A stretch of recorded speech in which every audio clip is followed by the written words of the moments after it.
Hey guys, Clue has always been my favorite board game, but you have to be able to read to play it. Enter Clue Junior, where everything is pictures and the times are easy for kids to read because it's just numbers. So the whole family loves playing this game. It is a little bit different as the original Clue. So you are guessing not only who did the crime, but what toy was destroyed here, and then what furniture, you're checking off the furniture, which is kind of like what room it happened in. So the toy is kind of seen as like the weapon. It's not actually the weapon, it's what toy was destroyed. And then the furniture here stands in for which room it happened in.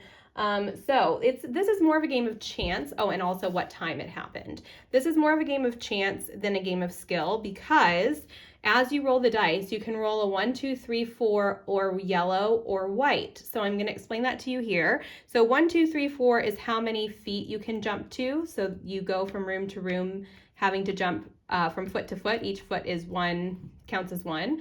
But if you roll a yellow, then you can pick up any of the pieces of furniture, any of them. You don't have to be in the room to pick up the furniture. You can be in the room to pick up the furniture, as you can see here, or you can roll a yellow and pick up any piece of furniture, and that will give you the time on the bottom. That means you're going to cross off both the piece of furniture, like the piano that we just saw. Where is it?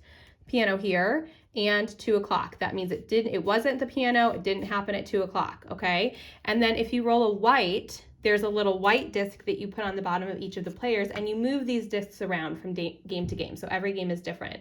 Underneath that player, it's going to have a white piece that shows you an animal. So you would cross off on that one turn both the person, so Miss Peacock, and the animal, the teddy bear. And it's all done by pictures. So you can clearly see that this is Miss Peacock. And so kids can do that without necessarily having to read. So every time that you roll or find out something, you're going to be crossing off two things, which that's just the trickiest part for kids to learn, that they're not just crossing off one thing, but two. Once they have that down, it really is very straightforward and simple to play. You have here in the middle of the board the toy that was crushed or lost or destroyed or whatever, and the time that it happened in. So whatever time.